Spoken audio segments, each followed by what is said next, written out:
you know, and I don't really know what to say, so I just tell people to shut up and carry on, you know? All right, Barich did win the roll here. Sees Sacred Foundry into Goblin Guide. Sees a word invention, though Barich's likely aware of what Fear was playing. Arkham's Astrolabe and Mox Opal on turn 1 for Fear. Goblin Guide reveals Nile Spellbomb. That one's no good here, and here's an Eidolon of Great Revel.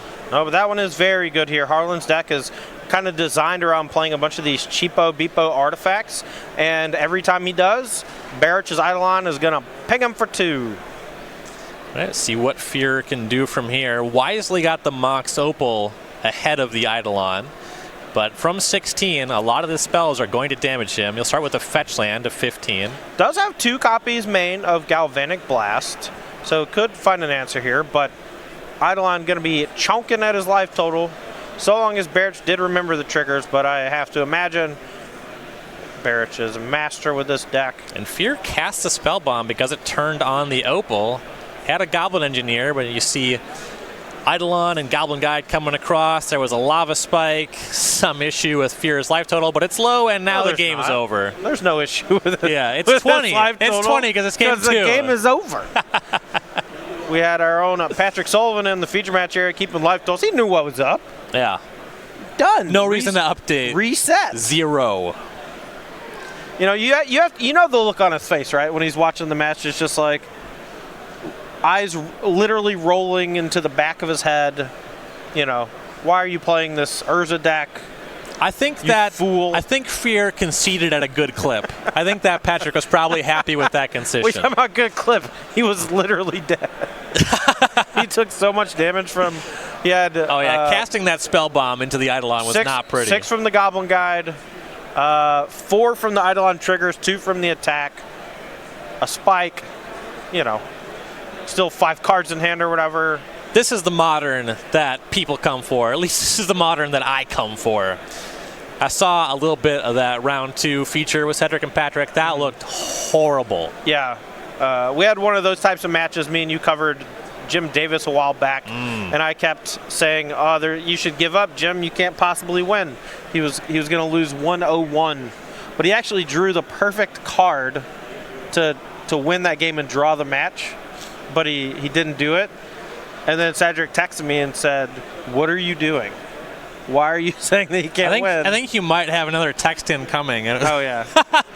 See, that's the meta part, though, right? So if he does, I knew it was coming. Yeah, you're ready for it this time. So my point is that my brain starts to melt at some point in the middle of a game. If a game lasts more than 35 minutes, my brain starts to wander. I can definitely do with more of these 5-minute games. You see we're underway for game number 2. Snow-covered swamp, double bobble for Fear on a mulligan to 6. Gonna take a look at the top card of Barich's deck. Draws on the upkeep. Sacred Foundry, Lava Spike this time, no guide. Fear to 17.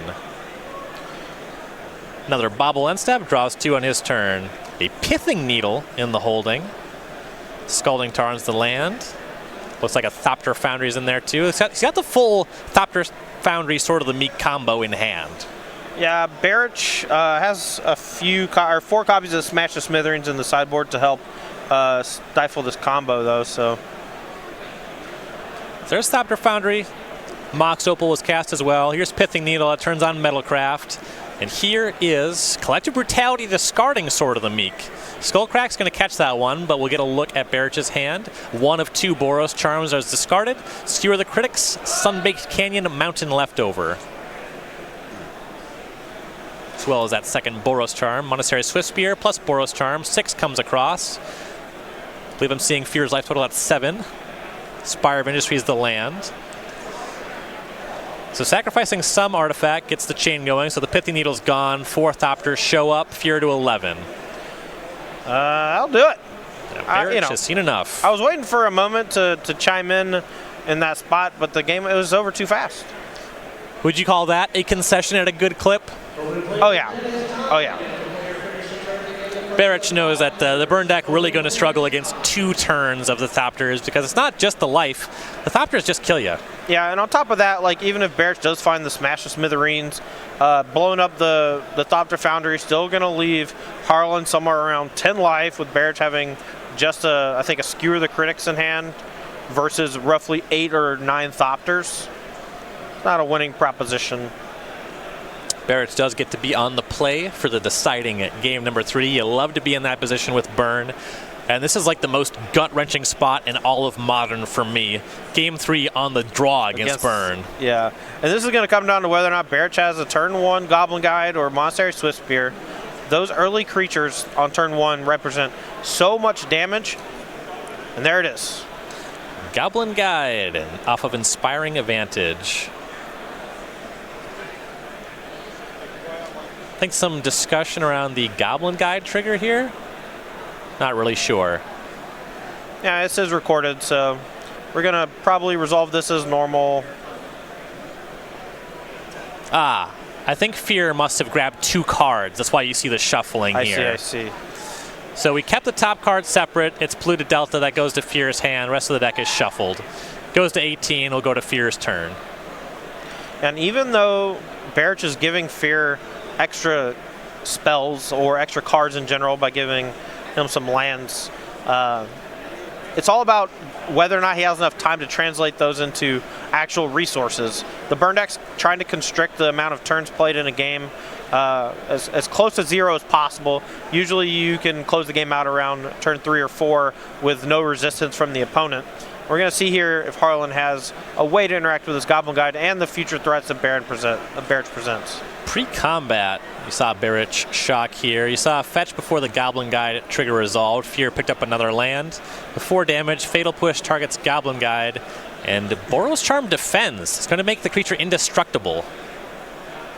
So Fear takes the 2 again to 15. The only reason you would do that is if you don't have a good follow-up and you expect the Goblin Guide to represent more than 4 damage.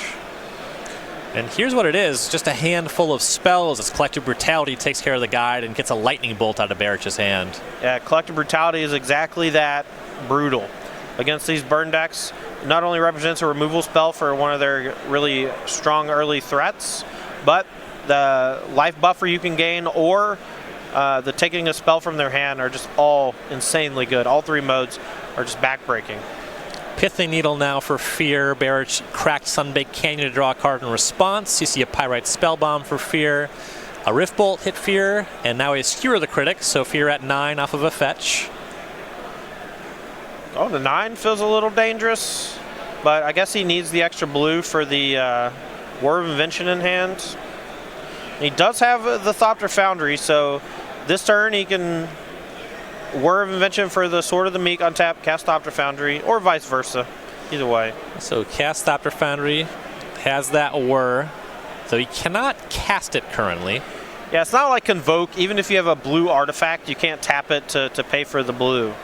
End step here is Smash to Smithereens. Woof. So Fear has Welding Jar or the ability to sacrifice the artifact to the Foundry. It looks like he just defended his Pithing Needle. Went to 6. Here's Monastery Swiftspear. Pyrite Spellbomb targets that. Here's a spell in response. I think Skullcrack. So 5 coming across. Fear to 1. Yeah, but Harlan's going to be sacrificing an artifact here and chump blocking the Swiftspear. I believe he used the Spellbomb before blocks, so he was able to still block and trade with the Swiftspear.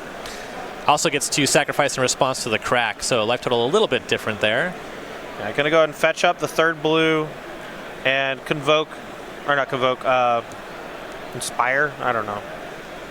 Ooh, so here's a nice piece of sideboard technology. So Fear hung out on 4, assembled the combo, but Barich top decks to Kotley Honor Guard.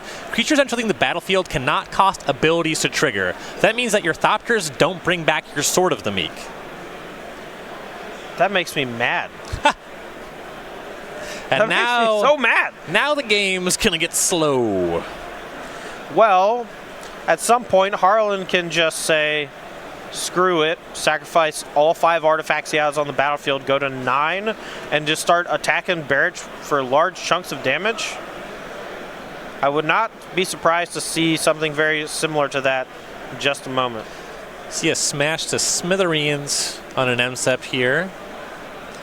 My guess is this targeting the Thopter. I don't believe you can sack tokens to Thopter Foundry. Yes, I believe that's correct. But if Barich is targeting Sword of the Meek, then okay. Yeah, so Fear to 1 off of that, though has a grip of artifacts to gain life and turn into Thopters with those Foundries. He'll start with turning the Astrolabe into 1, going to 2. Going to turn the Sword of the Meek into another, goes to 3. That's going to stay in the graveyard for now and goes back to 4, sacrificing the redundant copy of the Thopter Foundry. So it's 3 Thopters against the Honor Guard. And from 4, Fear probably just wants to hang back to block. Ooh, but here's War of Invention. Just finds Arkham's Astrolabe. Yeah, I was really excited about the War of Invention, and then I realized that it's not going to get anything super good. You know, a redundant Pirate Spell Bomb is not going to actually kill the Tocatli Honor Guard, so cycling, fixing colors, getting more food for the Thopter Foundry itself. So Fear decided to get a little bit of aggressive, attacked with 2 Thopters. Oh, some comment happened, but now there's Fatal Push, and now Fear can pull ahead. Yeah, the Fatal Push revolts really, really strong there. I guess the revolt didn't matter. It only cost 2. Whatever. And Fear ends up closing it down. That Honor Guard looked good for a second. There was a couple turns where Barich could have top decked Boros Charm, but Harlan Fear is going to advance to 3-0.